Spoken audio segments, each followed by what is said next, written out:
What's up everybody, welcome back to Let's Talk Video Games. I'm Sal and today we are here to go over what is on my 1TB Retroid Pocket 5. I will be uploading a video on the Retroid Pocket 5, a sort of full review on this device, and let you guys know if it's really worth it to buy this for $250, but that is not today. We're here just to go over what's on it. All the systems I have emulated on here, all the games I have on here. I have hundreds, maybe thousands of games on here. So of course we won't really go over every single game when it comes to what's on here, but we will scroll past all the games just so you could see basically what you can do with this thing and what you can play on this device. But without further ado, let's get into this 1TB Retroid Pocket 5.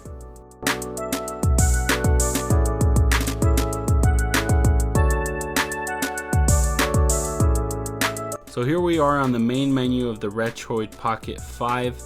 I do have my LED lights on. You see you could turn them off and on here, and here's your performance, standard, performance, and high performance. The fan will kick in louder on the higher performance option there. I just wanted to show you guys, I have the 1TB inserted down here. You can insert different sizes of micro SD cards in the Retroid Pocket 5. That is the main reason we're here today, to go over what's on my 1TB Retroid Pocket 5 micro SD, to see what you can really do with the Retroid Pocket 5 and what kind of games you can actually play on this thing. Here we have the main screen here. You got your settings, files, Chrome, gallery, clock, and Play Store. From the Play Store, you could download your mobile games from here, your mobile apps, TikTok, I guess, if you want to, Mario Kart Tour, stuff like that. I really don't mess around too much with the Play Store and mobile games. That's not really my thing. That's not the main reason I bought this device. The main reason I bought this device was for emulation. As you see there, have a lot of emulators here. You got your Retroid launcher. This is the launcher for the actual Retroid Pocket 5. I don't really mess around too much with that. Sound recorder, your normal apps here, music, calendar. Then we have the M64 Plus FZ Pro. I did pay for this. This is, I believe, an Nintendo 64 emulator. Then your DS emulator, Melon DS. PPSSPP, which is for PSP games. DuckStation for PlayStation 1. Redream for Sega Dreamcast. Yaba Sanshiro 2 Pro, I believe. This is for Sega Saturn. Moonlight, I forget what that's for. Steam Link to play your Steam games streamed through your PC. GeForce Now, PX Play. This is to stream your PlayStation games to your Retroid Pocket 5. Same with the Xbox and Xbox X Play. You could stream your Xbox console to this. Syncing Fork, Obtainium. Then we have Cemu for Nintendo Wii U, Dolphin Emulator for Nintendo Wii and GameCube, of course, Vita 3K for your PlayStation Vita emulated games, Winlator, I believe this is for PC games, Asohar, this is for Nintendo 3DS, Nether SX2, this is for your PlayStation 2 games, ESDE, which is Emulation Station, of course. This will be where we will spend most of the time today, going into Emulation Station and all the games that are on it. RetroArch. Then we have, of course, some mobile games here that I just wanted to test out. Call of Duty Mobile, which is one of the most popular mobile games on the Play Store. Modern Combat 5. Then, of course, for some reason, I tried to download Netflix, Apple TV, Max, and YouTube to see if it would work. And of course, here we have the Let's Talk Video Games YouTube channel. Make sure you guys subscribe if you guys enjoy this content. But enough of YouTube. So now we're going to mostly go into Emulation Station and basically everything. It's a front end for all my emulated games here. As you see, we have Atari 2600, Atari 5200, Atari 7800, Atari Jaguar, Atari Lynx, WonderSwan Color. I forget what this one is called, but it just says Love. Megaduck, Sam Coop, Nintendo 3DS, Nintendo 64, Nintendo 64 DD, Nintendo DS, Nintendo Entertainment System, NES, Game Boy, Game Boy Advance, Game Boy Color, Nintendo GameCube, Super Nintendo, Virtual Boy, Nintendo Wii, Nintendo Wii U, Atomic Wave, Sega CD, Sega Game Gear, Sega 32X, PlayStation 1, PlayStation 2, PSP, and that's basically it for all the systems here. I'm gonna change the theme for Emulation Station here. This actual theme here called Colorful Pop, I believe. This is one of the best themes for Emulation Station on the Retroid Pocket. Make sure to download that one if you guys enjoy how this looks here. We're gonna go with the iconic theme here. I really enjoy this iconic theme for the Retroid Pocket 5. If you guys like this one, make sure to download it. It is there. So we're gonna go into Atari 2600 here, and as you see, we have 664 games. I am not a massive fan of the Atari systems. They do look a bit simplistic, but if you do enjoy your Atari games, of course, go ahead. They are classic games. That is basically where everything started, that in the Odyssey. But I do enjoy some Asteroids here. And does anyone enjoy E.T.? Because that game is a classic. And as you can see there, every single game has the box and the cart, so you could actually download art from the Emulation Station scraper, and it's freaking awesome, guys. Yeah, we're gonna go out of Atari 2600 there. Let's go into 5200. We got 74 games, and I've never really messed around with the Atari 5200, so I have not played any of these games. We have Mario Bros here. Maybe we will go into some of these just to test them out. Then we have Atari 7800. We got 60 games there. A lot of these older systems are really best played here on the Retroid Pocket 5. They look amazing with this AMOLED screen. Atari Jaguar, 122 games. A lot of these games look amazing on the AMOLED screen. Then we have Atari Lynx, 75 games. This was a portable device for the Atari, and these I have not scraped art for, so as you see here, the art won't come up for this. Then we have Wonder Swan, 110 games. This handheld system here looks very interesting to me. It sort of looks like the Game Boy Advance. And here we have the Wonder Swan Color, 94 games. I am really looking forward to playing some of these games on here on the Retroid Pocket 5, especially those Japanese Dragon Ball games.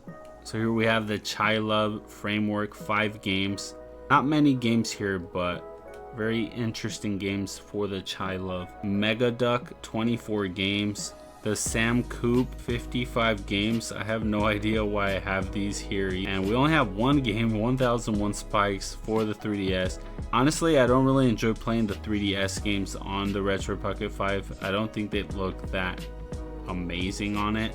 The screen looks awesome, but some of the games just aren't really that well designed for a screen like this. Then we have Nintendo 64, 362 games. You have your 1080, Snowboarding, A Bug's Life, some awesome classics in here. Army Men, Banjo-Kazooie, Blast Corps, love Blast Corps, Bomberman, Castlevania, of course, can't forget Castlevania, Legacy of Darkness, Conker's Bad Fur Day, Cruisin' USA, Diddy Kong Racing, Dr. Mario 64, F-Zero X, Fighter's Destiny, Glover, GoldenEye 007, Jet Force Gemini, Kirby 64, your Madden games, Mario Party 1, 2, 3, Mortal Kombat, Rampage, Rayman 2, Resident Evil 2, Ridge Racer, Shadow Man, of course, can't forget about Shadow Man, South Park, Space Invaders, Star Fox 64, Super Mario 64, Legend of Zelda games here, Tony Hawk's Pro Skater, Toy Story, Turok, Vigilante 8, Wave Race 64, WCW, WWF No Mercy, Warzone, Yoshi Story. A lot of classic games here for the Nintendo 64. I'm really looking forward to playing some of these. The N64DD, I'm not sure what this is. I believe this was only released in Japan. Then we have Nintendo DS 2817. I believe some of those are duplicates because I accidentally added ROMs twice. A massive library of DS games. Some people don't really love the DS because there is a lot of shovelware there, just like with the Wii. But the DS was definitely a magnificent and very interesting handheld device. I loved the two screens. I remember playing the DS for the first time going to a GameStop, or was it Game Crazy? I'm not sure. But I just was fascinated with the two screen layout that they had for it. It was unlike anything I had ever seen at the time. But definitely the DS has a lot of classics and also a lot of shovelware here.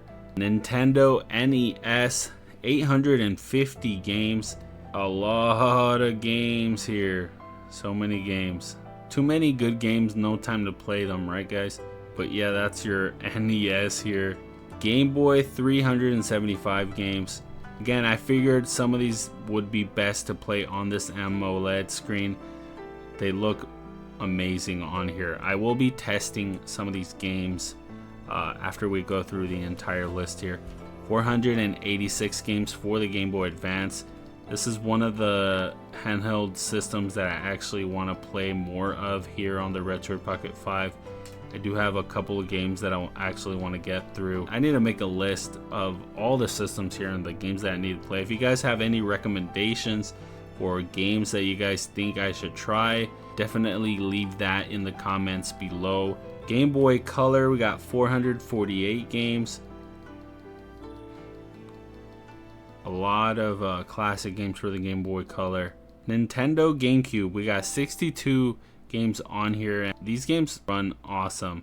Some of them look so amazing on here. Mario Party, Metal Gear Solid, Twin Snakes, Sonic Adventure, Soul Calibur 2, Space Raiders, True Crime. Awesome lineup here. Super Nintendo, 627 games. Super Nintendo is an amazing system. A lot of classic titles on here. I love the Super Nintendo. That was one of the first systems I ever played. Virtual Boy, we got 25 games. I've never actually tried any of these games. The Virtual Boy is definitely a very weird video game console. Nintendo Wii, we only have 2 games for the Nintendo Wii. It's Super Mario Galaxy and Super Mario Galaxy 2. For the Wii U, we only have 2 games, Devil's Third and Zombie U. Atomis Wave, 15 games. Neo Geo Battle Coliseum, I actually really enjoy that. Sega CD, 163 games. Sega CD is also a system I really want to get into and play more of those games. Like Fahrenheit looks interesting, Fatal Fury Special, Ground Zero Texas. A lot of games I've just never heard of really. Of course we've heard of Jurassic Park, but yeah, Lunar, these just got remastered to PlayStation 5. Mortal Kombat. Then we have Sega Game Gear, 420 games.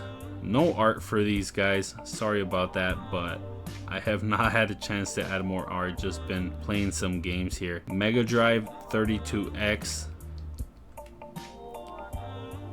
PlayStation 1, 119 games. Bloody Roar are awesome games. Capcom Generations, Capcom vs SNK Pro, Choro Q3. You guys ever tried those racing games? They're awesome. Clock Tower, Colony Wars, Contender, Cool Borders, Crash, of course. D, and the PlayStation 1 library is freaking insane. Dino Crisis, of course, love Dino Crisis. All the Disney games, Marvel vs Capcom, Medal of Honor, Medieval, Resident Evil. PlayStation 2 only have 17 games here.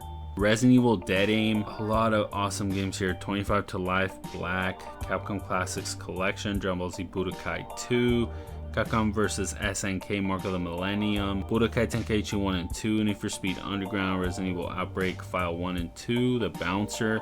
The PlayStation 2 generation is awesome as well. I do need to play more of those games. Although I would not really play PlayStation 2 games on here, of course, I would play them on my PC, but it's nice to have some of them here. They don't run the best on here. There are some problems with the games on the Retroid Pocket 5. Some of them just don't run amazing. There's some slowdown. And of course, PSP. Now, if you guys don't know this, the Retroid Pocket 5 is the best PSP. I did say the PS Vita before was the best system to play your PSP games on, but now I've completely changed my mind. It's the Retroid Pocket 5. They look amazing on here, running at 1080p, and with the AMOLED screen, the games just pop. They look amazing. I will go into some of these games later. We have 565 games.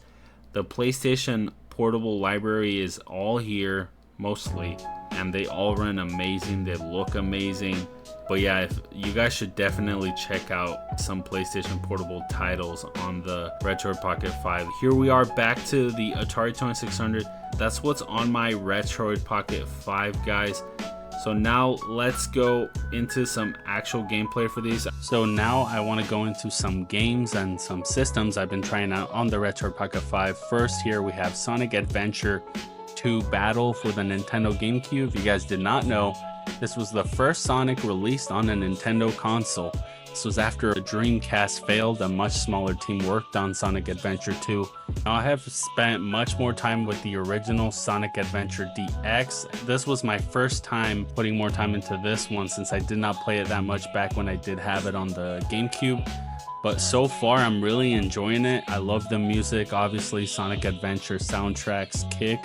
They are some of the best soundtracks I've ever heard, and I do love Sonic and, of course, Shadow. And this is for sure one of the best Sonic games you can play out there. I would definitely recommend trying this one out, since I am enjoying it very much.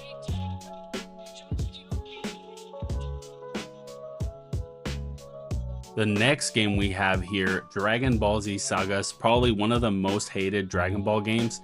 I remember back when this released in 2005, all the critics were hating on it. Everyone said it just sucked compared to the Tenkaichi and Budokai games.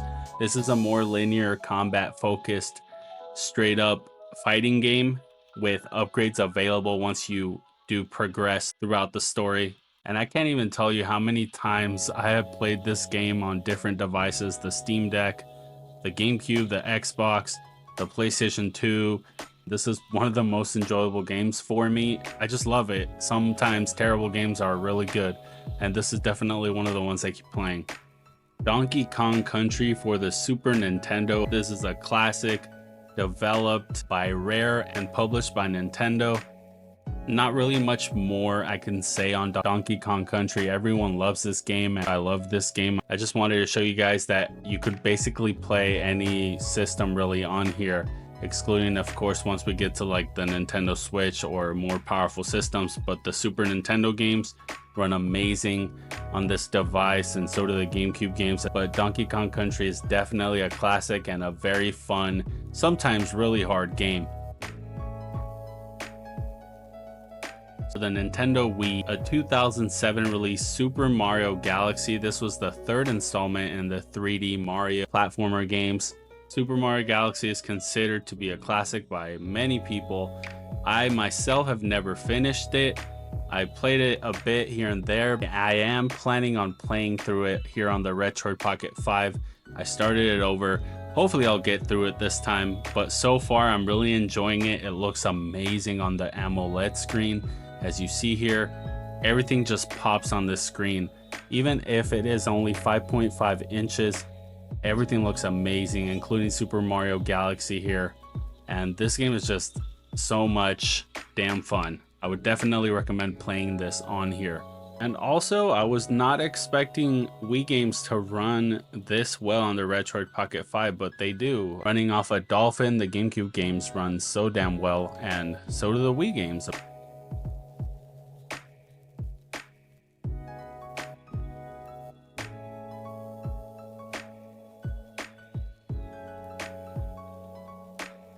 The Amazing Spider-Man Web of Fire. This was a side-scrolling action-adventure game released in 1996, a year after I was born. This was also developed by Blue Sky Software and Zono, and published by Sega exclusively for the 32X add-on.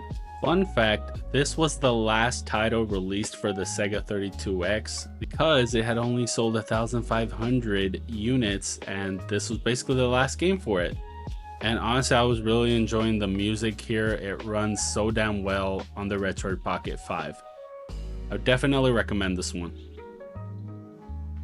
A Game Boy Advance game, so I tried Crash Bandicoot Purple, Hypno's Rampage. So there's a set of 2 games for the Game Boy Advance. They are both crossovers, one being for Crash and one for Spyro. And this one I had a lot of fun with. They're both side-scrolling action games with a heavy emphasis on mini-games. Both were developed by Vicarious Visions and published by Vivendi Universal Games. And this Crash game looks insane on this 5.5-inch screen. Next we have Blast Corps, of course another classic by Rare, also published by Nintendo for the Nintendo 64. The player uses vehicles to destroy buildings in the path of a runaway nuclear missile carrier. And this game I sure have played a lot. This was one of the only games I actually owned for my Nintendo 64.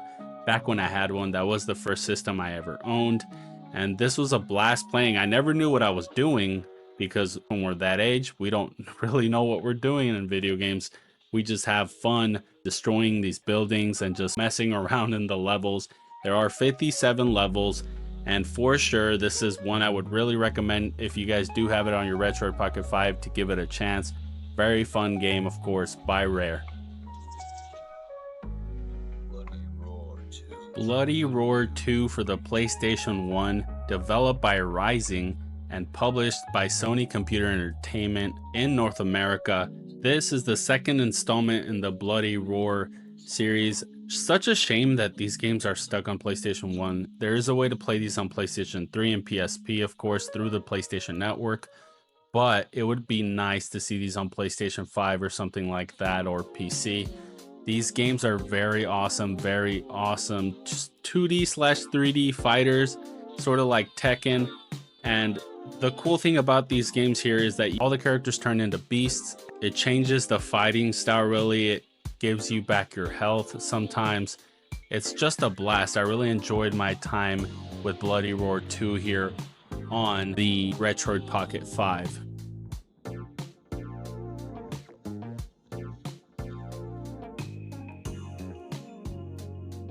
Next game we have here is Choro Q3. Such a weird name, really weird, but of course it's a Japanese exclusive for the PlayStation 1 and was released in 1998, so long ago. A very unique racer here, sort of reminds me a lot actually of your Gran Turismo's or Forza Motorsport games, but with the art style of sort of a cel-shaded Horizon Chase Turbo like a game. Really enjoyed my time with it. I really sucked at making the turns, I'll tell you that, as you can see here, but really cool game, really interesting title that you could play on your Retroid Pocket 5. A classic, Medal of Honor, the first release here, released in November 10th of 1999 for the PlayStation 1. This was definitely one of those games that I did play a lot back in the day when I was a kid. My brother bought it for the PlayStation 1. I don't know if it was this one or the next installment on the PlayStation 1, Underground, that had the split screen mode where you could go against each other. But I definitely did play both of them a lot. Although going back to it here, as you see, the aiming is a bit difficult, of course, because how things are now modernized with first-person shooters, and it definitely does feel a bit strange to aim this way, sort of like your mouse and keyboard type of aiming here. But I really enjoyed my time with it. I really think this is a classic and anyone should play it. The Bouncer for PlayStation 2. This was developed by Dream Factory and published by Square. This was Square's first release on the PlayStation 2 in 2001, and you play as a bouncer, of course, as the name implies, and your friends are also bouncers, and you basically have to kick people out. I've never really played it beyond this section here, as you guys see. I used to own it back on the PlayStation 2, but I could never get further than that. I was a really dumb kid, guys. But so far I'm really enjoying it, and it looks amazing on the Retroid Pocket 5. I definitely need to play more of this one since it is considered really good or great by a lot of people. Also, a lot of people hate on it, but the Bouncer is just an awesome ass name. I remember having it physically and thinking, what is this game? Why does it exist?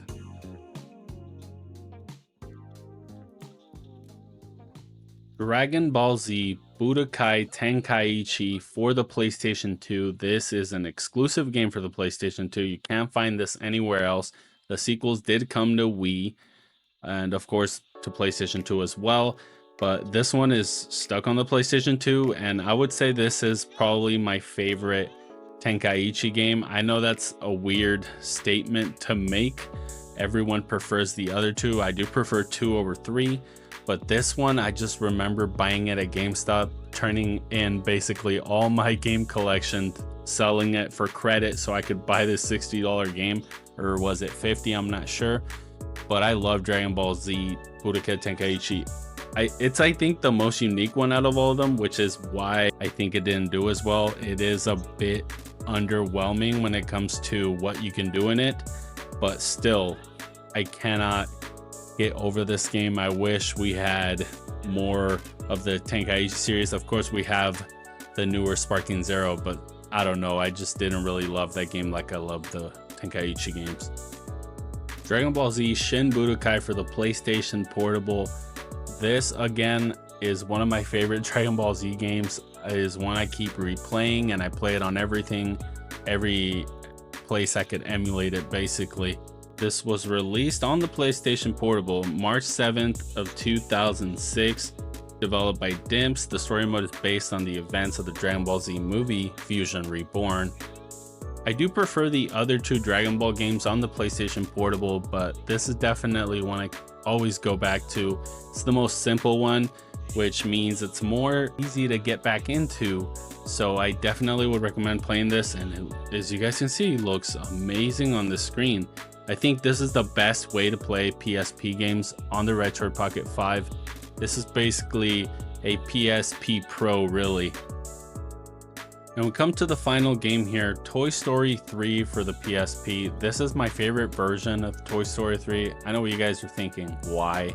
The other version is great, right? It is. I'm not saying it isn't, but I love the mini game aspect of this game, how it's so short really when you get into the levels, and you could kind of take it all in short bursts, and I really enjoyed this game. It's one of my favorites, one I always keep replaying. It is available on PS5, but I enjoy playing it here on the Retroid Pocket 5. It makes it look amazing on that screen. It's a very fun PSP game. I would say one of the best, for sure top 10, maybe top 5 even, released in 2010 alongside the console version. But yeah guys, that's it for this video. I just wanted to make a quick video on what's on my Retroid Pocket 5, and to also show you guys what's really possible on the Retroid Pocket 5. Of course, it can play everything. It can play PS3 or anything much more powerful than that, but your Nintendo Wii, your even Wii U, I didn't really test that out in this video, but you could play basically most systems. Of course, Nintendo Switch, probably not. I just needed something to play my Game Boy Advance, my PSP games, anything that's portable you could run on here super well, and that's what I wanted it for. I think it's much better playing the portable games on a system like this, because the Steam Deck, I mean, it's a huge device. It's not really portable when you really think about it. You can't just pick it up randomly and I'm gonna take this to your local McDonald's and play it, you know? You kind of have to take a bag and a backpack and everything to really play on that thing. But yeah guys, so that was the main point of this video, just to show you guys what you can really do on the Retroid Pocket 5. And let me know what you guys thought of the video. I will be uploading a full review for the Retroid Pocket 5, so please look forward to that. That will be a more in-depth review on it. Let me know, do you have a Retroid Pocket 5? What are you playing on it? And have you emulated any systems on it? Take care out there, and I'll see you guys next time. Peace.